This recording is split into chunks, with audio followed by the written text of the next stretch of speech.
उपाध्याय जी, महामहिम राष्ट्रपति का संयुक्त सदन को संबोधित करना और उसके बाद इस सदन और उस सदन से भी धन्यवाद ज्ञापित करना इस देश की अपनी एक लोकतांत्रिक परंपरा है। हम भी अपनी ओर से और अपनी पार्टी की ओर से महामहिम जी को धन्यवाद देते हैं। लेकिन जहां तक उपाध्याय जी, हम सब जानते हैं कि केंद्र सरकार के जो नीतियां और कार्यक्रम है उसका बखान होता है महामहिम के श्रीमुख से, लेकिन बड़ा दुख होता है ये सरकार देश की जनता के सामने तो झूठ बोलती थी और उपाध्याय जी राष्ट्रपति महोदय के श्रीमुख से भी झूठ बोलने में कोई कसर नहीं रखी। अरे असत्य क्या लिख लें, असत्य लिख लें। उपाध्याय जी, मैं वहीं से शुरू करूंगा जहां से आदरणीय मधुकर जी ने शुरू किया था, डिस्टर्ब न कर। उपाध्याय जी, 30 जनवरी को राष्ट्रपिता बापू की पुण्यतिथि थी और आज हम 150वीं उनकी वर्षगांठ भी मना रहे। और जो घटना आगरा में हुई है उस घटना की मैं अपनी ओर से पुरजोर निंदा करता हूं, वासना करता हूं और केंद्र सरकार से मांग करता हूं कि अगर वास्तव में आप बापू के राह चलने की प्रयास भी कर रहे हो, हालांकि नहीं मानते हो आप, आज तक गौडसे की आलोचना नहीं की आपने, लेकिन अगर जरा भी बापू के लिए दिल में सम्मान है तो ऐसे संगठन पर आपको रोक लगा देनी चाहिए, उस पर हमेशा के लिए उसको स्टे कर देना चाहिए। लेकिन वो आप नहीं करोगे क्योंकि आपके अनुवांशिक संगठन है, आप ही की नीतियां। हमारे नेताजी कहते हैं तमाम मुंह बना रखे हैं आपने, कभी किसी से कट्टर बुलवाएंगे, कभी किसी से उधार बुलवाएंगे, अलग अलग समय पे आप अलग अलग लोगों का इस्तेमाल करते हो। उपाध्याय जी, महामहिम के राष्ट्रपति जी के भाषण में बापू से शुरू करके बाबा साहब भीमराव अम्बेडकर, डॉक्टर राम मनोहर लोहिया जी का पुरजोर जिक्र किया, सत्ता पक्ष के वक्ताओं ने भी जिक्र किया, लेकिन बाबा साहब भीमराव अम्बेडकर ने जो संविधान बनाया उस संविधान में जो प्रावधान किए, मैं उसी पे आना चाहता हूं। 5 सालों के अंदर बाबा साहब भीमराव अम्बेडकर के बनाए हुए संविधान की जितनी धज्जियां एनडीए की सरकार ने उड़ाई हैं, कभी नहीं उड़ी। आज बाबा साहब भीमराव अम्बेडकर ने जिन शोषित, पीड़ित, अनुसूचित जात, जनजाति, पिछड़ों को सबसे ज्यादा न्याय की गुर्ज और वकालत भी की, संविधान में प्रावधान भी किए, लेकिन उनके लिए जितने भी आप गलत तरीके से कानून बना सकते थे, उनके ऐसे कानून जिनके माध्यम से उनके हकों का हनन हुआ, वो बना सकते हो। लगातार 5 साल आपने बनाने का काम किया है। उपाध्याय जी, हमारे नेता आदरणीय अखिलेश यादव जी कहते हैं कि देश के अंदर सामाजिक न्याय दिलाने का सबसे बेहतर तरीका यह है कि सभी जातियों की गणना कर लो और जिसकी जितनी आबादी है उसको उसी अनुपात में उनको आरक्षण दे दो। 10% का प्रावधान लाई थी केंद्र सरकार, हमने विरोध नहीं किया, हमने उसका समर्थन किया, लेकिन हमारे समर्थन के साथ साथ मैं आज फिर मांग करना चाहता हूं कि 10% अगर आप प्रकाश के लोग हैं, 10% 15 है तो 15 जितने उतना दे दो उनको, हम उसका भी समर्थन करेंगे।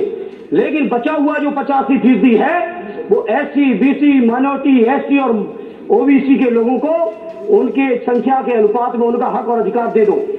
जिस तरह से रोस्टर के मामले पर इसी सदन के अंदर गृह मंत्री जी ने गुमराह किया सदन को और देश को, माननीय मानव संसाधन मंत्री ने गुमराह किया, लगातार सड़कों पर आंदोलन हो रहा है।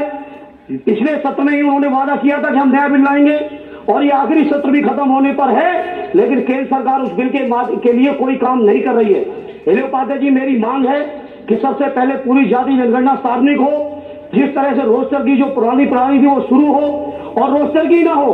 और बहुत अगर 13 पॉइंट रोस्टर से आपको प्रेम है तो उस रोस्टर को लागू रखो, लेकिन आपके माध्यम से उपाध्याय जी मेरी मांग है कि जो समाज में सबसे ज्यादा उपेक्षित है, सबसे ज्यादा पीड़ित है, रोस्टर को उल्टा कर दो। सबसे पहला पद दे दो एसटी को, दूसरा दे दो एससी को, तीसरा दे दो ओबीसी को और चौथा दे दो आरजीआर को। तो हम मानेंगे कि आप न्याय करना चाहते हो बाबा साहब की। आदरणीय हुकुमदेव नारायण जी लोहिया जी का जिक्र जरूर करते हैं, लेकिन उन्हीं लोहिया जी ने अपने भाषणों में हमेशा नारा दिया कि सन 100 पाने बांधी घाट, पिछले पाने 100 साठ। और वही लोहिया जी की बातों को लेकर आदरणीय नेताजी ने, समाजवादियों ने, जनता पार्टी ने मंडल आयोग की सिफारिश भी लाई, मंडल आयोग की सिफारिश भी लागू कराई। हम चाहते हैं कि लोहिया जी का इतना ही नाम लेते हैं तो कम से कम उस रिपोर्ट को, जो लोहिया जी ने कहा था, जो मंडल आयोग की रिपोर्ट है, उस रिपोर्ट को भी लागू करने का काम करिए। ये हमारी उपाध्याय जी आपके माध्यम से मांग है। मंडल कमीशन आया था जनता पार्टी की सरकार में और लागू हुआ था जनता दल की सरकार में, हम उसका समर्थन कर रहे थे, लेकिन उसके बाद आपने सरकार भी गिरा दी। क्यों बहस कर रहे हो? अरे सरकार आपने गिराई थी, बीपी सिंह जी को हटना पड़ा था, चंद्रशेखर जी को बनना था कांग्रेस के समर्थन से बाद में। हम उस पर नहीं आना चाहते। शौचालय की बहुत चर्चा हुई है उपाध्याय जी, शौचालय की शुरुआत अगर सबसे पहले किसी ने देश के अंदर की तो हम फख्र के साथ कहते हैं हमारे नेता आदरणीय श्री नेताजी माननीय मुलायम सिंह यादव जी ने। जब 1990 में पहले मुख्यमंत्री बने उसी समय से शौचालय बनाने की शुरुआत, जो उत्तर प्रदेश के पुराने नेता हैं उनको जानकारी होगी, सबसे पहले शौचालय की शुरुआत उन्होंने की। आज शौचालय जरूर बन रहे हैं, हम इस बात से इनकार नहीं करते कि शौचालय नहीं बन रहे, लेकिन वो शौचालय ऐसे बन रहे हैं कि उसमें पानी का भी इंतजाम नहीं है। बहुत और तमाम तरीके के होर्डिंग स्टिकर लगे हैं। चूंकि मेरे पास समय कम, मैं ज्यादा नहीं बोलूंगा। उपाध्याय जी, 6,000 को लेकर किसानों को जो 6,000 रुपए आप देना चाह रहे हैं 2 हेक्टेयर पर, बड़ी चर्चा कर रहे हैं। हम पूछना चाहते हैं, यूरिया पर 50 किलो के कट्टे पर 5 किलो कितने दिन से आप लोग निकाल रहे थे उसमें से यूरिया, और वो जो पैसा बचा वो उपाध्याय जी 6,000 रुपए, वो भी बजट के आखिरी सत्र में। जब तक ये बजट लागू होगा तब तक देश चुनाव के मैदान में होगा, चुनाव के मैदान में होगा, तब तक चुनाव के मैदान में होगा देश। और उपाध्याय जी 17 रुपए प्रतिदिन, आप बताओ किसानों की वैल्यू आपने 17 रुपए प्रतिदिन नापी, औसतन 4-5 लोग प्रति परिवार में हैं। उपाध्याय जी, जब 4-5 लोग होंगे तो 17 रुपए का जोड़ लीजिए, 2-3-4 रुपए प्रति व्यक्ति के हिसाब से आपका पड़ेगा, इससे ज्यादा नहीं पड़ेगा। बहुत सारी बातें इन लोगों ने की कि धर्म का युद्ध है, अधर्म का है, लेकिन हम उसमें नहीं जाना चाहते। जगदम्बिका पाल जी कह रहे थे कि प्रधानमंत्री जी आए थे, पहली बार संसद में चुन के प्रधानमंत्री के तौर पर संसद की सीढ़ियों को नतमस्तक होते हुए आए थे। स्वाभाविक है, शायद हमने यही उम्मीद लगाई थी कि लोकतंत्र की बहुत बेहतर रक्षा करने का प्रयास करेंगे, लेकिन बड़ा दुर्भाग्य उपाध्याय जी, लोकतांत्रिक एक भी ऐसी संस्था नहीं बची जिस संस्था की मर्यादा का हनन इस सरकार में ना हुआ। क्या सुप्रीम कोर्ट के माननीय सर्वोच्च न्यायालय के जजों को निकलना पड़ा हो बाहर? सीबीआई से लेके ईडी से लेके जितनी भी तमाम एजेंसीज हैं, वो एजेंसीज आज इनकी पार्टनर अलायंस बन चुकी हैं। ये उपाध्याय जी इनकी उसकी स्थिति है। उज्ज्वला योजना के माध्यम से 6 करोड़ सिलेंडर देने की बात बहुत प्रचार प्रसारित की गई। हम चाहते हैं जो भी जवाब दे सरकार की ओर से, प्रधानमंत्री जी ने कोई और दे, वो इस बात का जवाब जरूर दे दे और आंकड़ा देश के सामने दे दे कि आखिर 6 करोड़ उज्ज्वला योजना के जो लाभार्थी थे उनमें से कितनों ने दोबारा भरवा पाया। यूपीए जब था तो 300-400 पर ही सिलेंडर लेके आप लोग आंदोलन कर रहे थे, राजघाट से लेके बड़ी बड़ी जगह पर, लेकिन आज आपने सिलेंडर की कीमत 1,000 से ज्यादा बढ़ा के आपने कर दी। ये आपकी स्थिति है। किसानों की एमएसपी की बात बहुत आपने की। स्वामीनाथन जी ने कहा था कि C2 के हिसाब से कर दो। C2 माने हो सकता है देश के किसान न समझ पाए, C2 माने किसानों की जो लागत है, खाद, बीज, पानी, उनके परिवार की मजदूरी, और मजदूरी के बाद खेती का जो ब्याज है उसका 1.5 गुना समर्थन मूल्य देने की मांग स्वामीनाथन जी के आयोग ने की थी, जिसको आप लोग नहीं कर पाए। उपाध्याय जी, इतना अफसोस होता है जब किसानों की दुर्दशा के बारे में सोचते हैं। 60,000 किसान आत्महत्या कर चुके हैं पिछले 5 सालों में। भारतीय जनता पार्टी और यूपीए की सरकार में 60,000 किसान आत्महत्या कर चुके हैं। उपाध्याय जी, किसानों की बहुत बातें की गई, हमने इतनी आमदनी बढ़ा दी। हम पूछना चाहते हैं सरकार के लोगों से, अगर किसानों की आमदनी बढ़ी तो हमारा निर्यात क्यों नहीं बढ़ा, हमारा आयात क्यों बढ़ गया?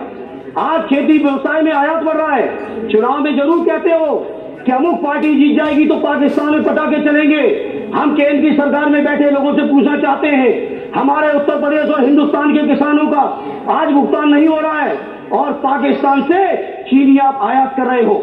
जब पश्चिमी उत्तर प्रदेश के लोग अपने चीनी के भुगतान की मांग करते हैं तो इनके मुख्यमंत्री कहते हैं कि गन्ने का उत्पादन कम करो क्योंकि चीनी खाने से शुगर होती है। ये है आपकी सोच। ये आज की तारीख में उत्तर प्रदेश ही नहीं, पूरे हिंदुस्तान का किसान परेशान है गौवंश से।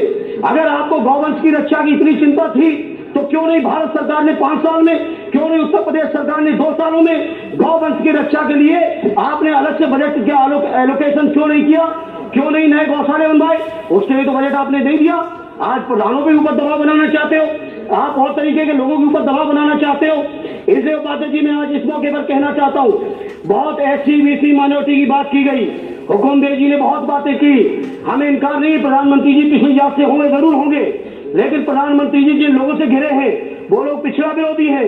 कैबिनेट PMO में, कैबिनेट सेक्रेटरिएट में, कैबिनेट मंत्रालय में, मुख्यमंत्रियों में, गवर्नर में, वाइस चांसलर में, PSUs में जिस तरह से SC BC OBC के लोगों की उपेक्षा इस सरकार में हुई, स्वतंत्र भारत के इतिहास में ऐसी उपेक्षा कभी नहीं हुई। नोटबंदी के बारे में बहुत सारी आपने चर्चा की।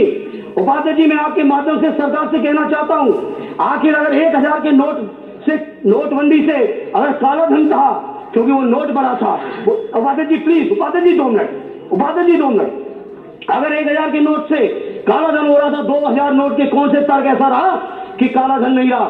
और जब 99% से ज्यादा पैसा आपके बैंकों में पहुंच गया, तो जरा बता दो कि उसमें से कितना पैसा काला था, कितना सफेद था। हमारे नेता कहते हैं पैसा काला सफेद नहीं होता है, हमारा आपका लेन देन काला सफेद होता है। जीएसटी के यही हाल है, व्यापारी पूरी तरह से उपाध्याय जी चौपट हो चुके हैं। इसलिए इस मौके पर मैं आपसे, उपाध्याय जी आज तो मौका दे दीजिए, उपाध्याय जी आज दे दीजिए मौका, बहुत गंभीर मामला है। और संभवतः उपाध्याय जी एक और बहुत महत्वपूर्ण बातें कर रहा हूं, उपाध्याय जी पॉइंटेड कर रहा हूं, ज्यादा नहीं कह रहा हूं। उपाध्याय जी, अटेवा के लोग आंदोलनरत हैं। देश के अंदर तकरीबन 13 लाख लोग हैं जो पुरानी पेंशन से पीड़ित हैं। उनकी पुरानी पेंशन चाहते हैं, नई पेंशन से पीड़ित है। उनकी उपाध्याय जी सरकार में आपके माध्यम से कहना चाहता हूं कि उसकी मांग को स्वीकार कर लो। आंदोलन बहुत चल रहा है, 13 लाख कर्मचारी है। इसी तरह से साक्षरता प्रेरक 5 लाख से ज्यादा आपने बेरोजगार कर दिए। हम चाहते हैं चाहे कोई योजना लाइए, एक तो उनका मानदेय भी बढ़ाइए और मानदेय बढ़ाने के साथ साथ उनको आगे का भी काम दीजिए। इसी तरह से फेलोशिप का मामला है, और उत्तर प्रदेश के अंदर विशेष तौर पे शिक्षा मित्र, जो 1,72,000 शिक्षा मित्रों को हमारी सरकार ने, माननीय अखिलेश यादव जी ने उनको परमानेंट टीचर बना दिया था। टीचरों की देश के स्कूलों में कमी है, आज भी 10 लाख से ज्यादा कमी है उपाध्याय जी। हम चाहते हैं उन शिक्षा प्रेरकों को भी कुछ काम दे। और इसी के साथ साथ उपाध्याय जी बहुत सारी हमारी मांगे हैं। नमामि गंगे की बात आपने की, लेकिन बड़ी जिम्मेदारी से कह रहा हूं, प्रधानमंत्री जी के क्षेत्र में गंगा जी तो साफ नहीं हो पाई, हमारे नेता आदरणीय अखिलेश यादव जी ने बड़ा साफ जरूर करने का काम किया है। जिन गंगा मां ने उन्हें बुलाया था, उन गंगा मां को भी नहीं साफ करा पाए, क्योटो भी नहीं बना पाए बनारस को। इसलिए हम कहना चाहते हैं, जो काम आज हमारे सरकार कर सकती थी की, नफरतें फैलाने के लिए बड़ी जिम्मेदारी से कह रहा हूं उपाध्याय जी, देश की तमाम विभूतियों ने पद्म श्री से लेकर तमाम बड़े बड़े सम्मान वापस किए, क्योंकि भारतीय जनता पार्टी जो अलगाववादी, जो नफरत फैलाने की नीति थी, उसके विरोध में उन्होंने लगातार बहुत सारे हमारे विद्वानों ने अपने वो भी वापस किए। महंगाई की आज चरम पे है उपाध्याय जी, महंगाई की जिस तरह की बातें की गई थी, आज बताओ डीजल और पेट्रोल का दाम 2014 में जब आपने चार्ज लिया था उस समय क्या था, रसोई गैस का दाम उस समय क्या था, और आज आपने कहां ले जाके खड़ा कर दिया, जबकि उस समय प्रति बैरल महंगा था और आज नहीं है। इसी तरह से उपाध्याय जी बहुत सारी बातें की, सीमा की सुरक्षा की, 300 से ज्यादा हमले बाहर से हुए, पाकिस्तान से हुए। और आज मैं फख्र से कहता हूं, हमारे नेताजी जब देश के रक्षा मंत्री थे तो उन्होंने सियाचिन के सीमा पे खड़े होकर फायरिंग कराई थी पाकिस्तान से। ऐसा कोई रक्षा मंत्री आपके सामने नहीं कर पाया। आप राफेल पे आप बदनाम हो गए। हमारे इस समय सुखोई का समझौता हुआ था, बताओ सुखोई में कोई आज तक कमी निकाल पाया हो? इन्हें उपाध्याय जी बहुत सारी बातें थी।